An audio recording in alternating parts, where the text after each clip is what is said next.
Welcome to this week's episode of the Pull List Examiner. This is my weekly video where I take a look at the top 3 comics that I'm looking forward to reading on New Comic Book Day. And New Comic Book Day this week is January 10th. 2024. Yep, this is the first week of the year for me as far as doing this video goes. I did not do last week's New Comic Book Day because it was such a light week.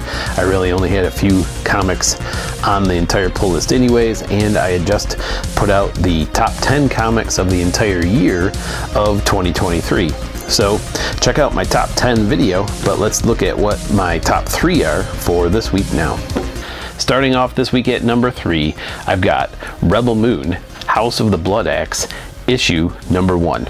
This is a comic that is an offshoot of the new Rebel Moon movie that was just released to Netflix. And if you've watched my show over the last couple of years, you may know that I am a Snyder Cut fan. I actually am in the crowd that likes what Zack Snyder does with his movies and really did appreciate what he brought to the DC Comics movie universe while it existed. Actually right now in theaters is Aquaman 2, which is probably the last of the Zack Snyder era of DC movies. So if you haven't checked that movie out, go check it out. And if you haven't looked at Rebel Moon yet, I would recommend it. It was a pretty fun watch. I will say it's nothing original, nothing earth-shattering or brand new. It's just Zack Snyder's take on a Star Wars type setup, scenario, setting, environment, and I thought he did a good job.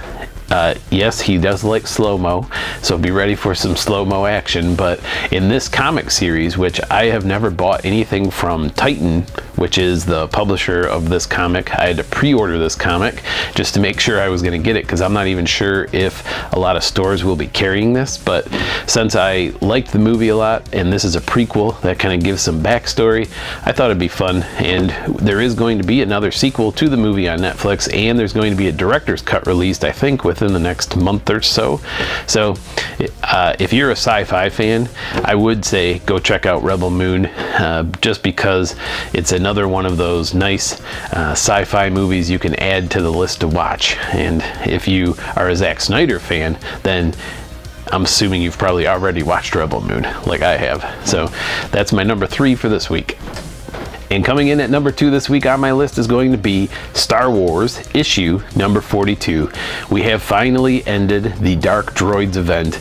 I think I've complained before that I'm starting to get a little tired of these giant crossover events where Marvel Comics basically expects you to buy every Star Wars title just so you can get all the pieces and parts of the story. I thought the Dark Droids event was fun, but I did not buy all the different books, so I missed some of the parts of the stories. You know, I just wasn't totally into that whole event, and it was on the tail end of another event, and before that another event. It's just been event after event where they're trying to come up with all of these interconnected comics, and I'm hoping with this issue we get some nice new plot. I'm actually hearing there's some speculation on this book this week because a new Sith that showed up with an appearance in a previous comic is showing up for the first time. So we're gonna hopefully get some new Star Wars content, and I think it involves Luke Skywalker, so it's kind of reminiscent of your original Star Wars with new content. So we'll see what we get, but I'm looking forward to checking it out with Star Wars issue number 42. And at number 1 this week, we've got The Madness. This is by AWA Comics, and this is issue number 6, the final issue of the series. I am excited to see how they're going to wrap it up. If you haven't watched before, this has made my list before, and this is written by J. Michael Straczynski, and he has given us a story of a superhero who the government decided to turn their back on them and have an assassination attempt on their family. And actually I think it was directed towards her. Her family just happened to be in the wrong spot at the wrong time, and she survives, but her family does not. And this causes her to go on a rampage and go after those people who decided to take her out, and it has been a graphic and brutal series. It is not for the kiddos, and but with that being said, I think it's one of those series that's kind of like Garth Ennis' The Boys, or maybe like Mark Miller's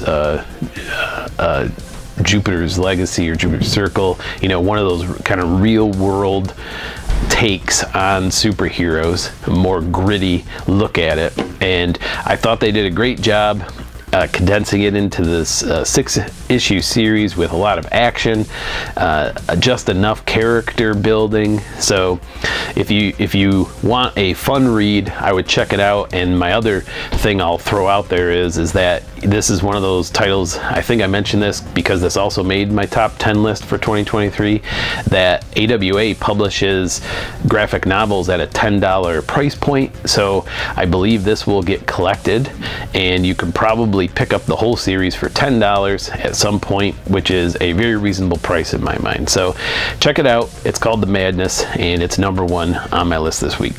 Thanks for watching this week's episode of the Pull List Examiner. Feel free to leave me a comment, drop a like anytime you watch my video. I'm always looking for new recommendations for things to read. You can find all the comics I'm picking up from my local comic shop in the description of the video below.